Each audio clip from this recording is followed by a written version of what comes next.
Sistik. Pembelajaran remedial merupakan pembelajaran yang diberikan kepada peserta didik yang belum mencapai kompetensi minimal yang diharapkan, yakni kompetensi dasar.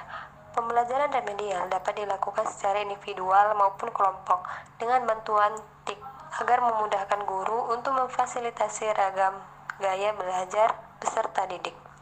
Pembelajaran secara individual dilakukan jika setiap peserta didik mengalami kesulitan belajar pada materi pembelajaran yang berbeda, sedangkan pembelajaran secara kelompok dilakukan jika terdapat beberapa peserta didik yang mengalami kesulitan belajar pada materi pembelajaran yang sama. Prinsip yang perlu diperhatikan dalam pembelajaran remedial sesuai dengan sifatnya sebagai pelayanan khusus antara lain.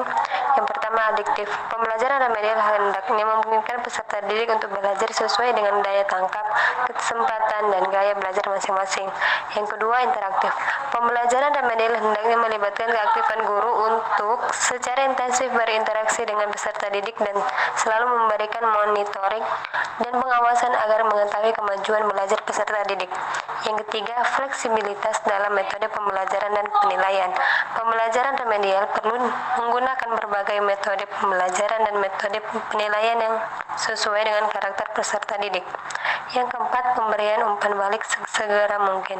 Umpan balik berupa informasi yang diberikan kepada peserta didik mengenai kemajuan belajarnya perlu diberikan sesegera mungkin agar dapat menghindari kekeliruan belajar yang berlarut-larut. Yang kelima, pelayanan sepanjang waktu. Kesulitan peserta didik. Yang pertama, kesulitan ringan atau kurang perhatian saat mengikuti pelajaran. Yang kedua, kesulitan sedang atau gangguan belajar dari luar peserta didik, misalnya faktor keluarga, lingkungan, tempat tinggal, dan pergaulan. Yang ketiga, kesulitan berat atau ketunaan pada diri peserta didik, misalnya tunarugu, tunanetra, dan tunaraksa.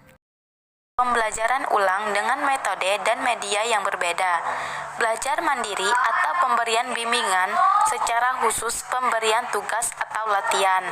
Belajar kelompok dengan bimbingan alumni atau tutor sebaya dan lain-lain yang semuanya diakhiri dengan ulangan. Idealnya dapat lebih tinggi dari KKM. Bila kebijakan ini diberlakukan, maka setiap peserta didik yang termasuk sudah mencapai KKM berhak mengikuti remedial untuk memperbaiki nilai sehingga capai nilai maksimum 100. Mempertimbangkan kepraktisan dalam pelaksanaan remedial, sekolah dapat menerapkan nilai remedial sama dengan nilai KKM. Kebijakan ini harus disosialisasikan sejak awal tahun pelajaran. Tematika 1. Tulislah lambang bilangan dari 246.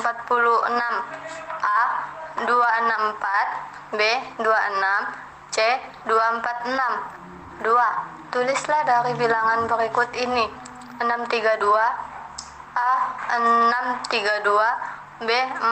632, C. 632. Bahasa Indonesia 1. Udin membawa buah tangan. Arti buah tangan adalah: A. Oleh-oleh, B. Baju, C. Anak. 2.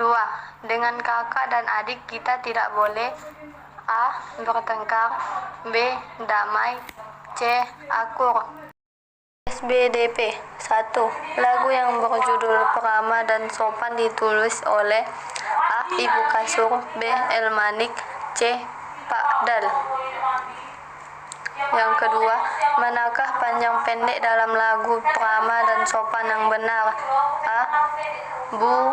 Bukannya sombong, B. Bukannya sombong, C. Bukannya sombong.